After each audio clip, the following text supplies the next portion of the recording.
Hey, welcome back, guys. Raising Kanan is officially back for its second season, and with it, the Powerverse at large.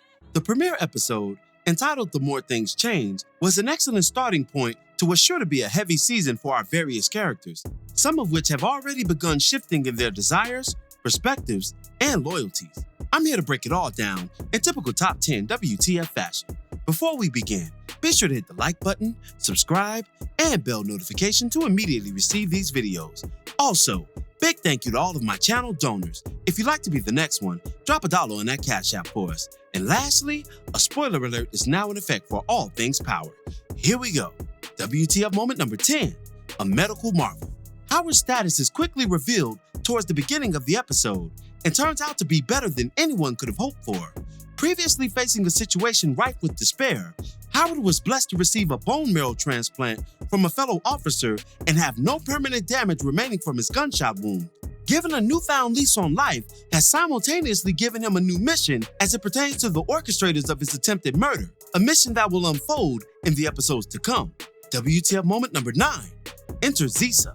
Following a routine heated round with his Old Spicy, Lulu discovers a new flavor at a nearby stoplight, singing a remix version of Streets Need a Body to the same beat, but with new lyrics. Lou is captivated by her beauty and creativity, so much so that he cuts her off upon the light turning green in order to gain her attention, and introduces himself and his position as label head. He later brings the alluring Zisa into the fold, much to the chagrin of Jess, Crown, and seemingly his own niece, Jukebox. WTF moment number 8, Mother's Ambition. Upon his return home, Kanan is introduced to Rock's new system in the high-rises. Through Kanan's surprised eyes, we witness a tower complete with runners, fiends, and security, all of which are under Rock's acrylic-laced thumb. Then, we get a glimpse at Rock's immediate brain trust, including Scrap, Marvin, and the perpetually late Lulu, who's grown more distant by the day since he and Rock's last spat and his label endeavors. WTF moment number 7, Uncomfortable Reunion. While awaiting Kanan's first welcome home dinner, Marvin attempts to patch things up with Juke after having minimal contact with her following that vicious exchange last season. Juke is apathetic to her father's overtures, and once plainly making that clear, Rock wisely intervenes to avoid a blow-up to her celebratory occasion. WTF moment number 6, the plot. Immediately following the family dinner, Rock pushes for territory expansion in her new high-rise scheme.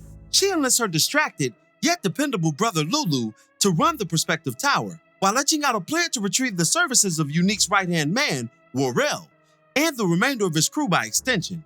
Such a scheme would leave Neek baseless upon release, giving Rock yet another edge in the high ground, pun intended. WTF moment number 5, under surveillance. Kanan and Juke catch up after dinner, where she encourages him to make his true feelings known to Rock regarding furthering his criminal career. After Famous makes an impromptu appearance, we're shown a lurking Detective Howard keeping tabs on his would-be death dealer. Kanan spots the rogue cop, which intensifies his fears about Howard taking out revenge on the young prince of the South Side. WTF moment number 4, card game raid. Scrap takes part in a card game at his mother's place, directly violating Rock's orders to avoid such activity. Though lucky in the game at hand, Scrap's luck changes in the legal realm once the home is raided and Scrap is taken into custody.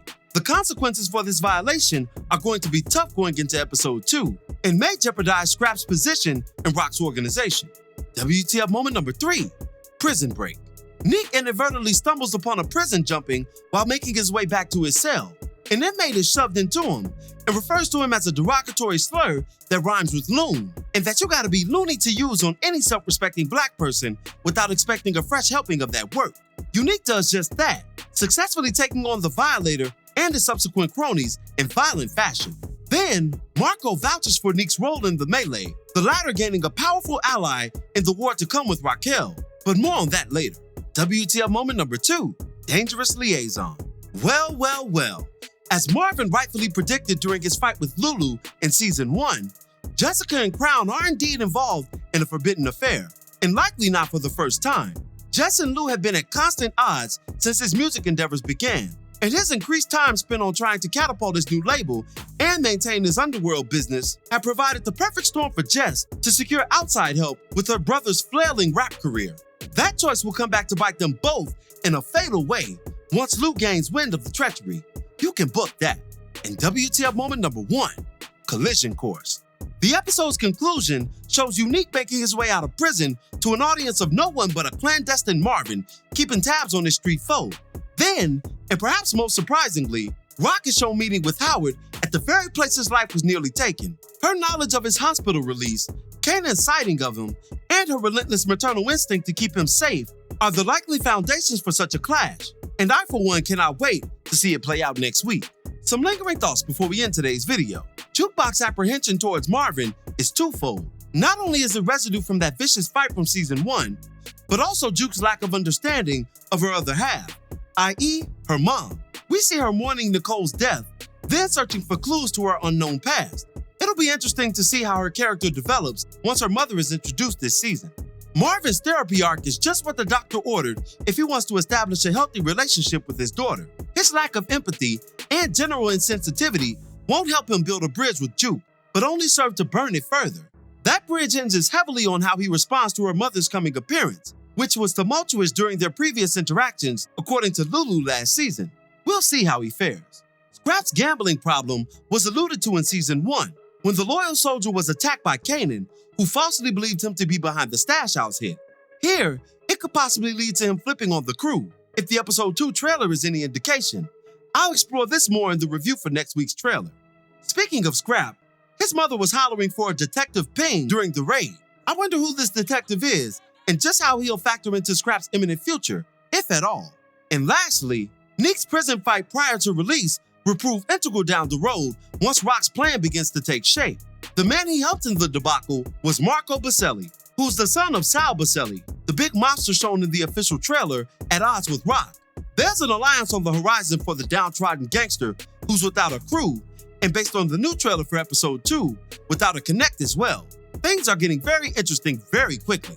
And that'll do it for this one. What were your thoughts on Raising Kanan Season 2 premiere?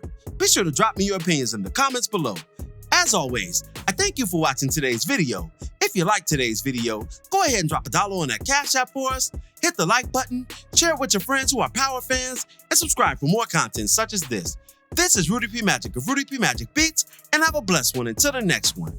Peace, y'all.